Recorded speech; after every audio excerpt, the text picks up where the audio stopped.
Buenas tardes. Mi nombre es José Ángel Argüelles Ruiz. Soy estudiante de la licenciatura en Innovación y Tecnología Educativa.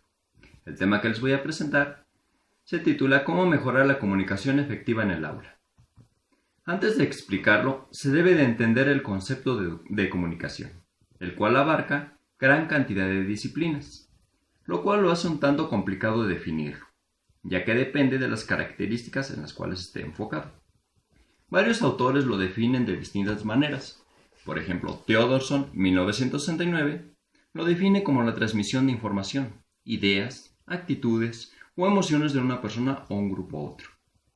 Rogers, Miller y Babelas, 1985, afirman que la comunicación es el proceso por el cual los miembros del sistema se definen a sí mismos en relación al otro y simultáneamente crean la naturaleza continua de sus relaciones. Estos citados en Corrales 2013. Centrados en la interacción, Pearson, Turner, Todd-Mancillas 1993 señalan que la comunicación existe siempre que haya interacción. Basándose en esto, se puede definir que la comunicación es un proceso de interacción social, transmitiendo información voluntaria o involuntariamente, a través de códigos de interpretación similares que nos permiten definirnos en relación con los otros. Ahora bien, ya que se tiene una idea general de lo que es la comunicación, procederé a explicar qué se debe de hacer para que este proceso sea efectivo. Primero que todo, es necesario que el receptor interprete el mensaje en el sentido que pretende el emisor. Debe de tenerse en cuenta las costumbres sociales, hábitos culturales y las variantes psicológicas propias de cada momento y circunstancia. Explicaré paso a paso. Se debe de entender los componentes básicos de la comunicación, como ya se mencionó anteriormente. Se deben de eliminar interferencias, se debe de aprender a escuchar, siendo inteligente y comprensivo. Y por último, resulta importante sensibilizarse, reconociendo y dándose cuenta de los sentimientos propios. De esta manera, poder corresponder a los sentimientos de la otra persona. Cuando interaccionamos con otras personas, toda conducta tiene valor de mensaje, es decir, de comunicación. Ahora que se conoce el concepto básico de comunicación y la forma en que ésta es efectiva, explicaré cómo mejorar el proceso de comunicación para que sea efectivo en el aula. Para empezar hay que entender que la comunicación que deriva del maestro es pedagógica en el proceso de enseñanza, de forma que los alumnos se sientan motivados, cuyo objetivo es el intercambio de información. El docente funge como activador de este proceso de comunicación, organizándolo y dirigiéndolo estratégicamente. El alumno es un aprendiz del emisor, en este caso el maestro.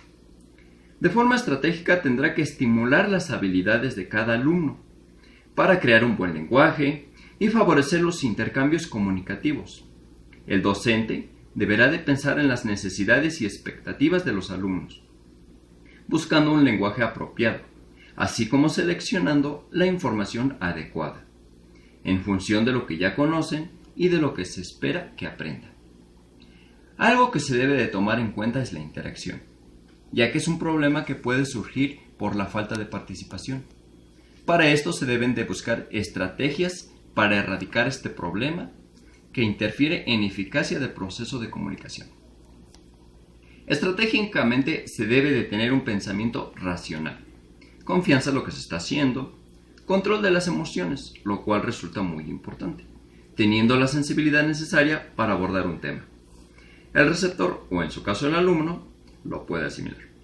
Sin embargo, con una actitud incorrecta, se podría definir como una interferencia en la comunicación, y el alumno prestará más atención a la alteración de emociones y no al tema que esté exponiendo el docente.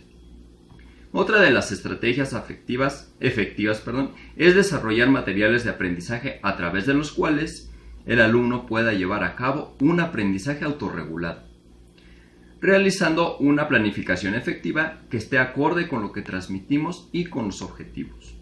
En resumidas cuentas, según estudios, en el aula la comunicación debe de informarse y negociarse con los alumnos, con la finalidad que todos tengan claro los propósitos de la comunicación del curso. Es recomendable Utilizar las tecnologías de la información y la comunicación. Estas facilitan la comunicación, puesto que tienen un gran impacto visual en el alumno, hablando en su lenguaje y transmitiendo de forma directa los objetivos que queremos implantar.